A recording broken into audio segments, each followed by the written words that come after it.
Hello ladies and gentlemen, today I'm going to be talking about the craziest squat attempt that I've ever seen in international powerlifting. The nightmare scenario is that like one or two of them go for it and the others don't, and then you can get really quite badly hurt. Powerlifting story time then. So this story comes from 2018, where we're at the Calgary World Championships, the IPF Worlds, in Calgary in Canada. It's my first competition as the head coach of GB.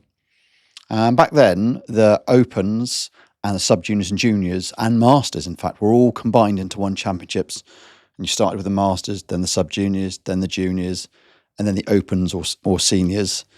And this is a story from the seniors, and it was the 120 kilogram males, which is towards the end of the week. It's one of the last people to go. So I think it was Friday or Saturday. I think it might have been Saturday morning. So we've had a long, I think it was 9 days we were there for in total. It was a brutal competition. There weren't many coaches handling all the lifters. So we're all tired. We're getting to the end of this week. We've got a lifter in the 120 class, Bo, and he is warming up for squats. And we're in the warm-up room. And I'll put a picture of the warm-up room up now. It's nice, big and open space. It was a nice venue. I think it was like a sports centre venue, but it was quite busy each day with people watching all the events, and the lifting was on an elevated platform as well, which helps because you can have the seats going back and everyone can still see quite well. So 120 kilo class, we're warming up. Bo's got a big opening squat. You know, he's in the 300 kilograms for his squats.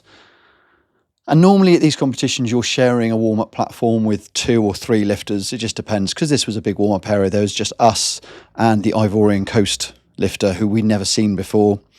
And these are their opening squats that I'm putting up now. So you can see he's got 350 down. That's a big, big opening squat. And back then, they didn't have open powerlifting, open IPF. So you couldn't really see what other people were doing. You could still go online and do some research, but the databases weren't as up to date as they are now. And I remember the American coach coming up to me going, God, who is this Ivory Coast guy? Like, I couldn't find him anywhere. And he's opening on 350. And we were like, yeah, that is good. And he was pretty much on his own. He had a coach with him, but it was basically just a bloke who spoke French. And he wasn't really connected with powerlifting, and someone had just sort of arranged for him to be there so that this lifter who spoke mainly French could communicate, but he didn't really know what he was doing. And generally, when you're warming up at these internationals, you're all pitching in, you're loading the bars for each other. Most of the time, a lot of the nations get on, and we could see that this guy was sort of on his own, so we were helping load his plates. So he and Bo were taking it in turns to warm up. The first thing I remember that there was something maybe amiss with this situation was Bo took 250. Pretty easy, good, fine. This lifter then went on. He took 250 and he struggled with it. He paused it at the bottom for some reason. I came up with it all over the place. And I thought, he's opening on 350 and he's made 250 look difficult. Right, okay. Sometimes you get warm-ups wrong and like lifters make things look harder, than the next one they come out and they smash it. But I did keep my eye on him. I think it was 280 he took next. And honestly, it was a bit of a grind. He was struggling to get that weight up. And so I actually said to the coach, you might want to go and take his opener down because like he's a long way off here and he's going to be opening on 350. Obviously, this guy who's his coach doesn't really know what's going on. So he goes and speaks to the lifter, and the lifter's like, you can see him saying, no, 350 is fine. I didn't see his last womp. So he took his last womp, and I think it was 300, but we'd already gone to the wrapping area, the preparation area with Bo because he'd done all his warm-ups. And if I'm honest, I didn't really want to be around when he took that last one because anything could have gone wrong, and I didn't really want to be spotting it.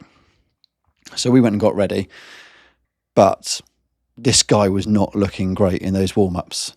So what we'll do now is we'll move on to some videos and let's see how the action unfolded. So here we are. I've set the scene and now he's going to come out for his first squat. 350 kilos. Now that big banner, that big white banner at the back in the background there, just literally behind that is all the coaches lined up looking at monitors. So if anything was to go through that banner, you'd be taking out about a dozen coaches, except me, because I wasn't stood there, and I warned a lot of the other coaches not to stand there, and none of them listened to me. I was stood to the side. So here he goes. So this is the first chance anyone's had to look at him. Obviously, I've seen him in the warm-up room, but this is the first chance on the platform. So how's he going to unrack it? Oh, wobbly. Bit wobbly.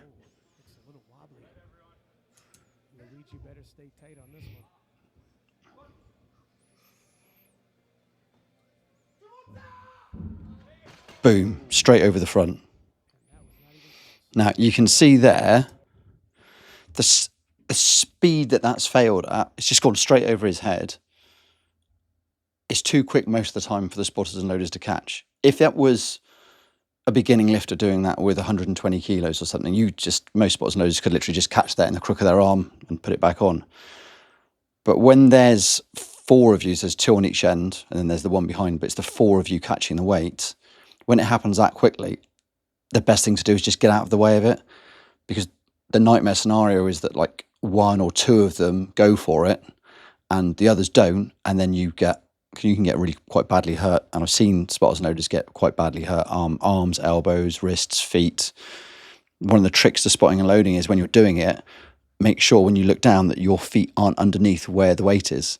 You see some people spotting and loading and it's directly over their feet. So no. So if you're ever doing that in a comp, check where your feet are and make sure they're not under what you're spotting. All right. Because if it does go straight to the floor, you don't want to be in between it.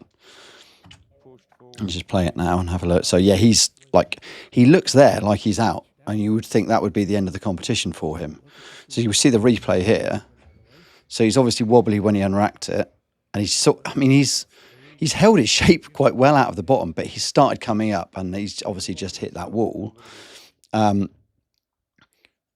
He didn't get carried backstage, but he was helped backstage. Now I thought that would be it, and we wouldn't see him again for the rest of the competition, but he did come out. So here we are for squat number 2. Going to play the clip. So everyone's a bit nervous now. If you're a spotter and loader, you are nervous because obviously you've seen him miss quite badly once before. So you're probably going to all just stand a little bit closer and pay a bit more attention to what's going on here. Fair play to him to come out and take it again. But you'll see, obviously, this second attempt is a bit different from the first. And what he's going to do is he's going to end up taking it for a walk. Oh, nearly off the back of the platform, and then straight back in. Everyone breathes a sigh of relief, and he just barely makes it off the platform again. We're going to go to attempt number 3 now. So final attempt on the squat. Obviously the same weight. He is not elected to go up. If he'd gone, I don't even want to think about that, but he probably wouldn't have been allowed to, in all fairness. If he tried to go up, they probably would have ended it there. I'm surprised the refs let him do this. They would have been within their rights to take him out of the competition at this stage. If the officials feel that a lifter is endangering anyone on the platform by the way they're lifting, they can just pull them out of the competition. You can give them a warning, or you can just pull them out. It doesn't really happen so much in internationals, because the fact that you're an international lifter and you're there means that you've proven yourself to be a reliable lifter because you've got to that stage.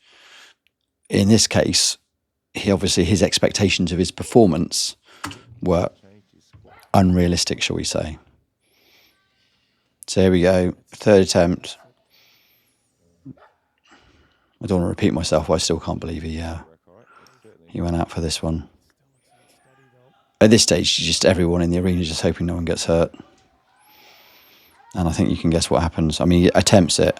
In all fairness, he looks like he comes halfway up, but now he's gone. He's out. Like he's down. And you see the camera zooms off to the corner because they don't want to linger on what could be an injured athlete. Yeah, like his arms just drop off. And again, in that situation, the spotters and loaders, just letting it go to the floor under control is probably the safest thing they can do in that stage. And I'll be honest, at that stage, they're probably just glad that situation is over. So there you have it.